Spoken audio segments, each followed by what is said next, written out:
പാകിസ്ഥാൻ യഥാർത്ഥത്തിൽ പാകിസ്ഥാൻ്റെ army chief Azeem Muneer നടത്തിയ നീക്കം എന്ന് പറയുന്നത് ഒരു പട്ടാള വിപ്ലവത്തിനുള്ള തുടക്കം കുറിക്കലായിരുന്നു എന്നാണ് ഞാൻ മനസ്സിലാക്കുന്നത്. ഒരുപാട് ഇന്നിപ്പോൾ പാകിസ്ഥാനിലെ റിട്ടയേർഡ് ആർമി ജനറൽസിൻ്റെ ലേഖനങ്ങൾ വരുന്നുണ്ട്.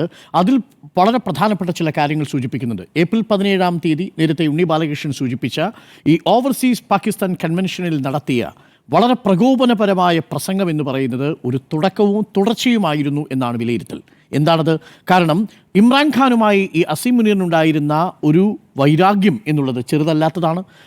ഈ മുനീർ ISIയുടെ ചീഫായിരിക്കുന്ന സമയത്ത് 8 മാസക്കാലം മാത്രമാണ് ISIയുടെ ചീഫായിട്ടിരിക്കാൻ ഇമ്രാൻഖാൻ അനുവദിച്ചുള്ളൂ. പ്രധാനമന്ത്രി ഇമ്രാൻഖാൻ അസീമിനെ ആ ചുമതലയിൽ നിന്ന് മാറ്റുന്നു. ജാവേദ് ബജുവ എന്ന സൈനികാധിപനിൽ കൂടുതൽ വിശ്വാസമർപ്പിക്കുന്ന ഇമ്രാൻഖാനെയാണ് കാണുന്നത്. ഇമ്രാൻഖാൻ്റെ നേതൃത്വത്തിലുള്ള ശക്തമായൊരു ഗ്രൂപ്പ് ഇപ്പോഴും പാകിസ്ഥാൻ്റെ ആർമിയിൽ നിയന്ത്രണത്തിലുണ്ട് എന്നുള്ളതാണ്. ആ പാകിസ്ഥാൻ ആർമിയിൽ നിന്ന് വേണ്ടത്ര സഹായങ്ങൾ നിലവിൽ പാകിസ്ഥാൻ്റെ ആർമിക്ക് കിട്ടുന്നില്ല എന്നതാണ് നമുക്ക് മനസ്സിലാക്കുന്നത്. അതാണ് അസീം മുനീറിനെ വിരൽ പിടിപ്പിച്ചത്. എന്താണ് ആ പ്രസംഗത്തിൽ പറയുന്നത് എന്നതുകൂടി ഞാൻ പറയാം. ഇതൊരു ചെറിയ കാര്യമല്ല. ഒരു പട്ടാള വിപ്ലവം എങ്ങനെയാണ് അസീം മുനീർ പ്ലാൻ ചെയ്തത്, ഓപ്പറേറ്റ് ചെയ്തത്?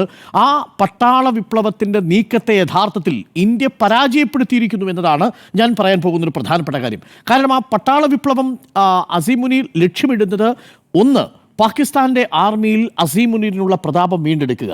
ആ പ്രതാപം വീണ്ടെടുക്കുന്നതോടുകൂടി നേരത്തെ ഇമ്രാൻഖാൻ അവശേഷിപ്പിച്ചു പോയ പാകിസ്ഥാൻ ആർമിയുടെ പിന്തുണ പൂർണ്ണമായിട്ടും ഇല്ലാതാക്കുക.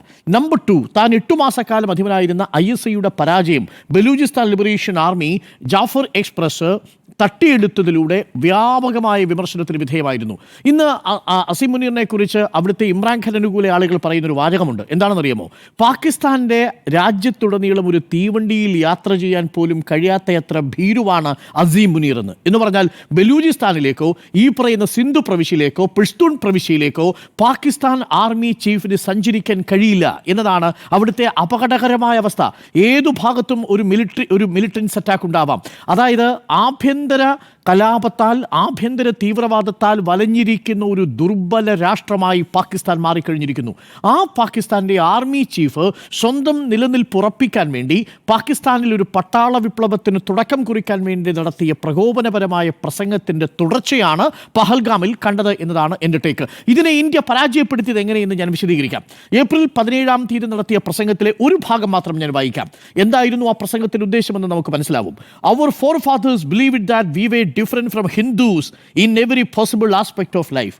എന്താണ് ഈ പ്രകോപന പ്രസംഗത്തിൽ? ഏതെങ്കിലും തരത്തിൽ ഹിന്ദു മുസൽമാൻ കലാപം ഇന്ത്യയിലോ പാകിസ്ഥാനിലോ ഇന്ത്യ ആസൂത്രണം ചെയ്തിട്ടുണ്ടോ? ബലൂചിസ്ഥാനിൽ ഏതെങ്കിലും തരത്തിൽ ഇന്ത്യയുടെ പങ്ക് തെളിയിക്കാൻ ഇതേവരെ പാകിസ്ഥാന് സാധിച്ചിട്ടുണ്ടോ? പാകിസ്ഥാനിൽ ഏതെങ്കിലും മുസ്ലിങ്ങളെ ഏതെങ്കിലും ഹിന്ദു ടെററിസ്റ്റ് ഓർഗനൈസേഷൻസ്, അങ്ങനെ ഒരു ടെററിസ്റ്റ് ഓർഗനൈസേഷൻ ഇന്ത്യക്കില്ല. അങ്ങനെ ഏതെങ്കിലും ഓർഗനൈസേഷൻസ് പാകിസ്ഥാനിൽ പോയി മുസ്ലിം ജനവിഭാഗത്തെ കൊന്നൊടുക്കിയിട്ടുണ്ടോ? നമ്മൾ അപ്പോഴും ഇപ്പോഴും എപ്പോഴും പറയുന്നത് ഒരൊറ്റ വാചകമല്ലേ? പാകിസ്ഥാനിൽ ഒരു ശക്തമായ സിവിൽ സൊസൈറ്റി ഉണ്ടാവണം, ഒരു പൗരസമൂഹം ഉണ്ടാവണം, ഒരു മധ്യവർഗത്താൽ നിയന്ത്രിതമായിട്ടുള്ള ഉത്തരവാദിത്വമുള്ള സിവിൽ ഭരണകൂടം ഉണ്ടാവണം എന്നല്ലേ നമ്മൾ പറയാറ്? നമ്മൾ പാകിസ്ഥാൻ ഛിന്നഭിന്നമായി പോകണമെന്ന് ആഗ്രഹിക്കുന്നുണ്ടോ? പാകിസ്ഥാൻ ഛിന്നഭിന്നമായി പോയാൽ അതിൽ ഏറ്റവും കൂടുതൽ അപകടം ഇന്ത്യക്കല്ലേ? നമ്മൾ എത്ര ഹമാസുകളെ പാകിസ്ഥാനിൽ നേരിടേണ്ടി വരും, ബലൂചിസ്ഥാനിൽ നിന്ന് നേരിടേണ്ടി വരും, പഷ്തൂണിൽ നിന്ന് നേരിടേണ്ടി വരും, പഞ്ചാബിൽ നിന്ന് നേരിടേണ്ടി വരും, റാവൽപിണ്ടിയിൽ നിന്ന് നേരിടേണ്ടി വരും, കറാച്ചിയിൽ നിന്ന് നേരിടേണ്ടി വരും. അപ്പോൾ ശക്തമായ പാകിസ്ഥാൻ തന്നെയാണ് ഇന്ത്യയുടെയും ആഗ്രഹം. പക്ഷേ പാകിസ്ഥാൻ്റെ ആർമി ചീഫായ അസീം മുനീറിനെ സംബന്ധിച്ച് അതല്ല ആവശ്യം. അദ്ദേഹം പറയുന്ന വാചകം ഇതാണ്: our religion is different, our customs are different. That was the foundation of the two-nation theory. ഇപ്പോൾ എന്തിനാ ഇത് ഓർമ്മിപ്പിച്ചത് ഈ 2-nation theory? ഈ ദ്വിരാഷ്ട്രവാദം അവതരിപ്പിക്കുന്നത് ആരാ? അത് മുഹമ്മദ് അലി ജിന്നയാ എന്ന 1940-ൽ. എന്തായിരുന്നു ലക്ഷ്യം? പാകിസ്ഥാൻ ക്രിയേറ്റ് ചെയ്യുക മാത്രമല്ല, ശക്തമായ ഇന്ത്യ വിരുദ്ധതയിലൂന്നിയ ദേശീയത അവിടെ വിൽക്കുക എന്നതായിരുന്നു ലക്ഷ്യം. അതിനെ തുടർന്നാണല്ലോ ഈ 2-nation തിയറിയുടെ ഭാഗമായി ഒടുവിൽ പാകിസ്ഥാൻ രൂപപ്പെടുന്നത്. ആ 2-nation തിയറി ഇപ്പോൾ അസീം മുനീർ ഓർമ്മിപ്പിക്കേണ്ട കാര്യം എന്താ? ഒരൊറ്റ ഉദ്ദേശമേ ഉള്ളൂ. ആർമിയിലുള്ള തൻ്റെ മേധാവിത്വം നഷ്ടപ്പെടുന്നു. ഈ ബലൂചിസ്ഥാൻ ലിബറേഷൻ ആർമിയുടെ പഷ്തൂണിലെ സിന്ധിലെ പ്രവിശ്യകളിലേക്ക് മിലിറ്റൻസി അടിച്ചമർത്താൻ പാകിസ്ഥാൻ ആർമിക്ക് കഴിയുന്നില്ലെന്ന് മാത്രമല്ല, ഒരു വിഭാഗം ഇമ്രാൻഖാൻ അനുകൂലമായി നിലപാട് സ്വീകരിക്കുന്നു എന്നുള്ളത് കൂടിയുണ്ട്. അപ്പോൾ ഇതിനെ പ്രതിരോധിക്കാൻ വേണ്ടിയാണ് ഈ പ്രകോപനപരമായ പ്രസംഗം നടത്തുന്നത്. പ്രസംഗം നടത്തി ഒരാഴ്ചയ്ക്കുള്ളിലാണ് ഇപ്പോൾ പഹൽഗാമിൽ ആക്രമണം നടത്തിയിരിക്കുന്നത്, റെസിസ്റ്റൻസ് ഫ്രണ്ട് ഉത്തരവാദിത്വം ഏറ്റെടുത്തിരിക്കുന്നത്. അതായത് നേരിട്ട് ബന്ധമുണ്ട് പാകിസ്ഥാൻ്റെ ആർമി ചീഫായ അസീം മുനീർ നടത്തിയ പ്രകോപന പ്രസംഗവും ദ റെസിസ്റ്റൻസ് ഫ്രണ്ട് എന്ന സംഘടന സംഘടന നടത്തിയ പഹൽഗാമിലെ ആക്രമണവും തമ്മിൽ അത് വളരെ കൃത്യമായി നമുക്ക് വിശദീകരിക്കാൻ സാധിക്കും. ഇനി ഇതിനെ എങ്ങനെയാണ് നമ്മൾ പരാജയപ്പെടുത്തിയത് നോക്കൂ. ടു നേഷൻ തിയറിയെക്കുറിച്ച് പറയുമ്പോൾ, കാശ്മീരിനെ കുറിച്ച് പറയുമ്പോൾ ഇന്ത്യയെ എന്നെന്നും പരസ്പരം പൊരുതിക്കൊണ്ട് നിൽക്കുന്ന ഒരു രാഷ്ട്രമായി കാണാനാണ് പാകിസ്ഥാൻ ആഗ്രഹിച്ചത്. ആ വെള്ളമാണ് യഥാർത്ഥത്തിൽ നമ്മളിന്ന് വാങ്ങി വെപ്പിച്ചിരിക്കുന്നത്. എന്താണ് പാകിസ്ഥാൻ വിചാരിച്ചത്? തമ്മിലടിക്കുന്ന ഒരു രാജ്യമായി ഇന്ത്യ മാറും, ഹിന്ദുക്കളും മുസൽമാന്മാരും തമ്മിൽ ഒരു വലിയ ഏറ്റുമുട്ടലുണ്ടാവുന്ന ഒരു രാജ്യമായിട്ട് മാറും എന്നുള്ളതാണ്. ഞാൻ പ്രേക്ഷകരെ ഒന്ന് ഓർമ്മിപ്പിക്കാം. ഇന്ത്യയിൽ ഹിന്ദുക്കൾക്ക് നേരെ ആദ്യം നിറയൊഴിക്കുന്നത് മുസ്ലിങ്ങളല്ല കേട്ടോ. ഏതെങ്കിലും തരത്തിൽ മുസ്ലിങ്ങൾക്ക് നേരെ ആദ്യം നിറയൊഴിക്കുന്നത് ഹിന്ദുക്കളുമല്ല. അത് വളരെ വ്യക്തമായ തീവ്രവാദ നീക്കമായിരുന്നു അതിന് പിന്നിലൊക്കെ ഉണ്ടായിരുന്നത്. ദീർഘകാലത്തെ ഈ സ്വാതന്ത്ര്യ സമരത്തിനെ തുടർന്ന് ഇരു രാജ്യങ്ങളും വിഭജിക്കപ്പെട്ടതിനെ തുടർന്ന് രാജ്യത്ത് വലിയ സംഘർഷമുണ്ടായത് പ്രേക്ഷകർക്കറിയാം. 1947 എങ്ങനെയാണ് നമ്മൾ വർഗീയമായി സംഘടിച്ച് പരസ്പരം ചേരികളിൽ ഏറ്റുമുട്ടിയത് എന്ന് നമുക്കറിയാം. അതിനുശേഷം ഏറെക്കുറെ ശാന്തമായിരുന്നു നമ്മൾ. പിന്നീട് ഒരു ഇടക്കാലത്തിനു ശേഷം ആധുനിക ഭാരതത്തിൽ വംശീയമായ മതപരമായ സ്പർദ്ധയുണ്ടാവുന്നതും തമ്മിൽ കൂട്ടക്കൊലകൾ ഉണ്ടാവുന്നതും അതിലെ ഒരു ഇൻസ്റ്റൻസ് എന്ന് പറയുന്നത് ഭിന്ദ്രൻവാലയുടെ നേതൃത്വത്തിൽ 1985 മുതലാണ് ഇത് വീണ്ടും തുടങ്ങുന്നത്. ആ സാഹചര്യങ്ങൾ പ്രേക്ഷകർക്കുള്ള ഭിന്ദ്രൻവാലയ്ക്ക് ശേഷം, ബ്ലൂ സ്റ്റാർ ഓപ്പറേഷൻസിന് ശേഷം പിന്നീട് സിഖ് വേഴ്സസ് ഹിന്ദു എന്ന ഡയമെൻഷനിലേക്ക് ഇവിടെ കാര്യങ്ങൾ മാറുന്നുണ്ട്. 1994 വരെ പഞ്ചാബിലെ പല പ്രദേശങ്ങളിലും സിഖ് തീവ്രവാദികളായ വിഭാഗക്കാർ ഹിന്ദു വിഭാഗത്തെ ടാർഗറ്റ് ചെയ്തുകൊണ്ടുള്ള ചെറുതും വലുതുമായ ഒരുപാട് അറ്റാക്കുകൾ നടത്തിയിട്ടുണ്ട്. പക്ഷേ 1989 ശേഷം കാശ്മീരിൽ ഇത് പതിവായിരുന്നു. അവിടെ ഹിന്ദുക്കളെ മാത്രം തെരഞ്ഞു വിളിക്കുക, കാശ്മീരി പണ്ഡിറ്റുകളെ മാത്രം തെരഞ്ഞു വിളിക്കുക, അവരെ കൊലപ്പെടുത്തുക എന്ന നിലയിലേക്ക് കാര്യങ്ങൾ മാറിയിരുന്നു. നോക്കൂ, ഒരു വലിയ ലാർജ് കോണ്ടെക്സ്റ്റിൽ ഇന്ത്യക്ക് മുഴുവനെ യുദ്ധം പ്രഖ്യാപിക്കുമ്പോഴും ഹിന്ദുക്കളുള്ള പോക്കറ്റുകളെ തെരഞ്ഞു പിടിച്ച് ആക്രമണം നടത്തുന്നത് പാകിസ്ഥാൻ്റെ ഒരു ബ്രെയിൻ ചൈൽഡായിരുന്നു. കാരണം എന്താ? ടു നേഷൻ തിയറി അവിടെ വർക്കൗട്ട് ചെയ്യണം. ടു നേഷൻ തിയറി വർക്കൗട്ട് ചെയ്താൽ എന്ത് സംഭവിക്കും? ഇന്ത്യ വീക്കാവും. പാകിസ്ഥാൻ എങ്ങനെയാണോ ദുർബലമാവുന്നത്, തമ്മിലടിക്കുന്ന രാജ്യമായി ഇന്ത്യ മാറും. മുസൽമാന്മാർ ഹിന്ദുക്കൾക്കെതിരെയും ഹിന്ദുക്കൾ മുസൽമാന്മാർക്കെതിരെയും മാറും. അവിടെ ആ സ്ട്രാറ്റജി മൂലം എത്രയെത്ര മനുഷ്യരെയാണ് ജീവൻ നഷ്ടപ്പെട്ടത്. നോക്കൂ, ലുധിയാനയിൽ ട്രെയിൻ ബോംബിംഗ് 91 125 പേർക്കാണ് ജീവൻ നഷ്ടപ്പെട്ടത്. ദൗളാസ് ബ്ലാസ്റ്റിൽ രാജസ്ഥാനിൽ 14 പേർക്കാണ് ജീവൻ നഷ്ടപ്പെട്ടത്. കോയമ്പത്തൂർ ബോംബിംഗ് 58 പേർക്കാണ് നഷ്ടപ്പെട്ടത്. ഇത് ഏതെങ്കിലും തരത്തിൽ നിങ്ങൾ ആലോചിക്കൂ, ഇന്ത്യയിൽ ഏതെങ്കിലും ഒരു വിഭാഗത്തിലുള്ള ഹിന്ദു വിഭാഗത്തെ കൊന്നൊടുക്കൽ ഇന്ത്യ പിടിച്ചെടുക്കാമെന്ന ആഗ്രഹമല്ല. ഹിന്ദുക്കളെ ഏതെങ്കിലും തരത്തിൽ ട്രെയിൻഡ് ആയിരിക്കുന്ന ഈ പറയുന്ന ചാവേറുകൾ ആക്രമിക്കുമ്പോൾ മുസ്ലിം വിഭാഗത്തിനെതിരെ ഇന്ത്യക്കുള്ളിൽ ഒരു വികാരം രൂപപ്പെടുമെന്നും ആ ഇസ്ലാമോഫോബിയ മൂലം ഇന്ത്യ സ്വയം ദുർബലമാകുമെന്നുമുള്ള കണക്കുകൂട്ടലാണ്. ഈ സ്ട്രാറ്റജിയാണ് 100-ലേറെ ആക്രമണങ്ങളാണ് ഇങ്ങനെ ടാർജറ്റഡായ ഹിന്ദു പോപ്പുലേഷൻ നേരെ നടത്തിയിരിക്കുന്നത്. ഓർമ്മിക്കണം, ഇതിനൊരിടത്ത് പോലും ഇന്ത്യൻ മുസൽമാൻ്റെ, രാജ്യസ്നേഹിയായ ഒരു ഇന്ത്യൻ മുസൽമാൻ്റെയും പിന്തുണ കിട്ടിയിട്ടില്ല എന്നുള്ളിടത്താണ് ഈ ടു നേഷൻ തിയറിയുടെ മിലിറ്ററി ഓപ്പറേഷൻസ് പാകിസ്ഥാൻ നിരന്തരം പരാജയപ്പെട്ടുകൊണ്ടിരിക്കുന്നത്. ഈ ഘട്ടത്തിൽ ഞാൻ ഇന്ത്യൻ പ്രധാനമന്ത്രിയെ, ഒപ്പം ഇന്ത്യയിൽ ഈ നിലപാടെടുത്ത രാഷ്ട്രീയ നേതൃത്വത്തെ അഭിനന്ദിക്കാനുള്ള പ്രധാനപ്പെട്ട കാര്യം, നമ്മൾ എങ്ങനെ ഇത് പരാജയപ്പെടുത്തിയത്?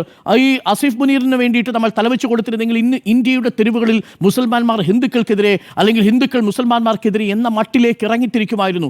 ഒരിടത്തും ഒരു വാക്കുപോലും ആരും മിണ്ടിയിട്ടില്ല എന്നത് പ്രത്യേകം ശ്രദ്ധിക്കണം. നേരത്തെ പറഞ്ഞ ബീഹാറിൽ നടത്തിയ പ്രസംഗത്തിൽ പ്രധാനമന്ത്രി കലിമ എന്ന വാക്ക് ഉപയോഗിച്ചിട്ടില്ല, മുസൽമാൻ എന്ന വാക്ക് ഉപയോഗിച്ചിട്ടില്ല. വേണമെങ്കിൽ പ്രധാനമന്ത്രിക്ക് വിശദീകരിക്കാമായിരുന്നു അവരെങ്ങനെയാണ് തീവ്രവാദികൾ വന്ന് നമ്മളുടെ ഹിന്ദു സഹോദരങ്ങളെ കൊലപ്പെടുത്തിയത് എന്ന വാക്ക് പ്രധാനമന്ത്രി ഉപയോഗിച്ചിട്ടില്ല. പ്രധാനമന്ത്രി അവിടെ ഹിന്ദു എന്ന വാക്ക് ഉപയോഗിച്ചിട്ടില്ല, മുസൽമാൻ എന്ന വാക്ക് ഉപയോഗിച്ചിട്ടില്ല, കലിമ എന്ന വാക്ക് ഉപയോഗിച്ചിട്ടില്ല. വളരെ മിതമായ ഭാഷയിൽ അന്തർദേശീയ സമൂഹത്തോടാണ് ഇത് ഇന്ത്യയുടെ ആത്മാവിന് നേരെയുള്ള ആക്രമണം എന്ന മട്ടിലാണ് പ്രധാനമന്ത്രി അത് പറഞ്ഞത്. ഇന്നും പ്രധാനമന്ത്രി മൻ കി ബാത്ത് പ്രധാനമന്ത്രി ഹിന്ദുക്കളുടെ മാത്രം പ്രധാനമന്ത്രിയല്ല, രാജ്യത്തിന്റെ പ്രധാനമന്ത്രി. ആ രീതിയിലാണ്. അത് വളരെ പോസിറ്റീവായ ഒരു കാര്യമാണ്. ഇത് പക്ഷേ തെരഞ്ഞെടുപ്പ് കാലത്ത് നമ്മൾ കാണുന്നത് അല്ലെങ്കിൽ കൂടി ഈ സാഹചര്യത്തിൽ പ്രധാനമന്ത്രി ഉപയോഗിച്ച ടെർമിനോളജി വളരെ പ്രധാനപ്പെട്ടതാണ്. RSSന്റെ ഹെഡ്ക്വാർട്ടറിൽ നിന്നെത്തിയ പോസിറ്റീവായ ഒരു സ്റ്റേറ്റ്മെന്റ് എന്താ? RSS ഏതെങ്കിലും തരത്തിൽ അതിനെ വർഗീയമായി ഉപയോഗിക്കാൻ തീരുമാനിച്ചിട്ടില്ല. ദത്താത്രേയ ഹോസബളയുടെ സ്റ്റേറ്റ്മെന്റ് വന്നു, ടൂറിസ്റ്റുകൾക്ക് നേരെയുള്ള ആക്രമണമാണ് ഉണ്ടായിരിക്കുന്നത്, ഇവിടെ ഹിന്ദുക്കൾക്ക് നേരെ നിറയൊഴിക്കുകയില്ല. നോക്കൂ, ഈ കരുതിക്കൂട്ടിയുള്ള കരുതലോടുകൂടിയുള്ള സംയമനത്തോടു കൂടിയുള്ള ഇന്ത്യൻ സ്റ്റേറ്റിന്റെ പ്രതികരണം പാകിസ്ഥാനെ ആശങ്കപ്പെടുത്തുകയാണ്, അസീം മുനീറിനെ ആശങ്കപ്പെടുത്തുകയാണ്. അതിന്റെ കാരണം എന്താ? ഇന്ത്യൻ നേതൃത്വം ഒരു സിവിക് റെസ്പോൺസിബിൾ ഗവൺമെന്റ് ആണ്. പാകിസ്ഥാനിൽ ഇല്ലാത്തതും ഉത്തരവാദിത്വം ഇല്ലാത്തൊരു സർക്കാരാണ്. നമുക്കുള്ളതാവട്ടെ ഉത്തരവാദിത്വമുള്ള സർക്കാർ. അതുകൊണ്ട് ഒരൊറ്റയാൾ മാത്രമേ സംസാരിച്ചിട്ടുള്ളൂ, അതോ പ്രധാനമന്ത്രി മാത്രമാണ്? പ്രധാനമന്ത്രി 16 രാജ്യങ്ങളിലെ നേതാക്കന്മാരോട് ഫോൺ വിളിച്ച് കാര്യങ്ങൾ തെളിവ് സഹിതം വിശദീകരിക്കുന്നു. അവിടെ ഒരു ആഭ്യന്തര സംഘർഷത്തിന്റെ മുതലെടുപ്പ് നടത്താൻ ഇന്ത്യയിൽ ആരും ശ്രമിക്കുന്നില്ല എന്നുള്ളതാണ് അതിലേറ്റവും പ്രധാനപ്പെട്ട പോസിറ്റീവായിട്ടുള്ള റെസ്പോൺസ്. മറ്റൊന്ന്, നമ്മൾ പാകിസ്ഥാനെ പരാജയപ്പെടുത്തുന്നത് ഇന്ത്യൻ പൗരസമൂഹത്തിൻ്റെ കരുത്താണ്. നമ്മൾ കണ്ടല്ലോ, ആരെക്കുറിച്ചാണ് പറയുന്നത്? ആരതി പറയുന്നത് ആരെക്കുറിച്ചാണ്? തൻ്റെ അച്ഛനെ കൊലപ്പെടുത്തിയ ഭീകരവാദികളിൽ നിന്ന് തങ്ങളെ രക്ഷിച്ച് തിരിച്ച് പഹൽഗാമിലേക്ക് കൊണ്ടുവരുന്ന സമീറിനെ കുറിച്ച് പറയുന്നത് നമ്മൾ കേട്ടതല്ലേ?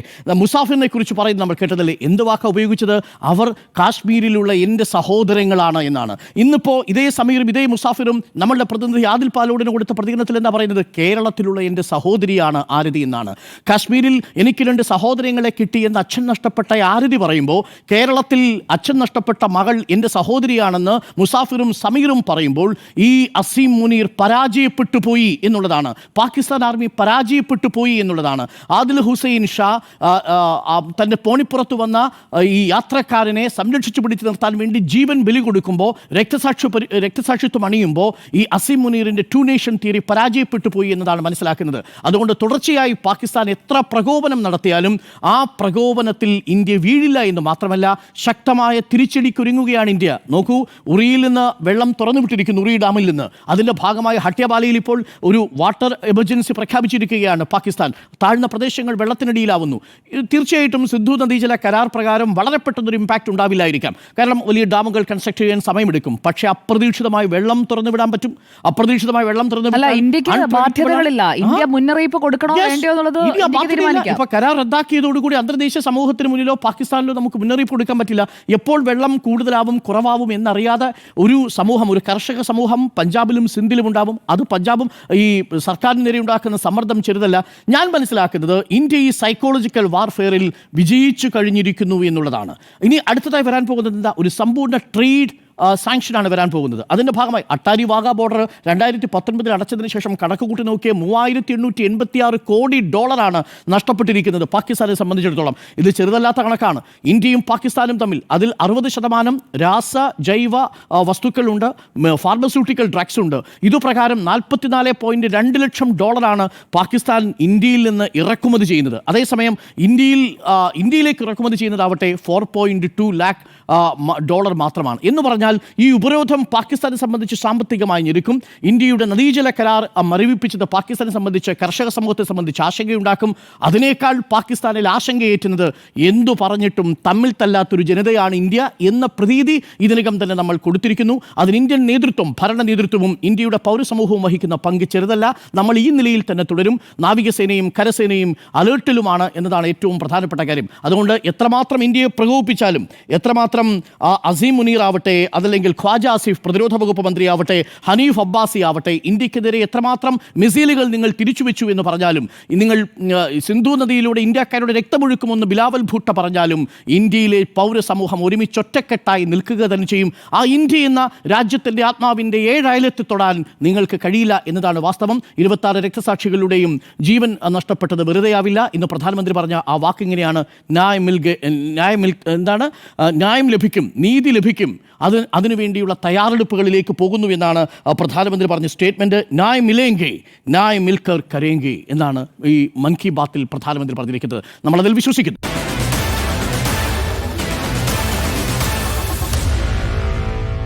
Meet the editors.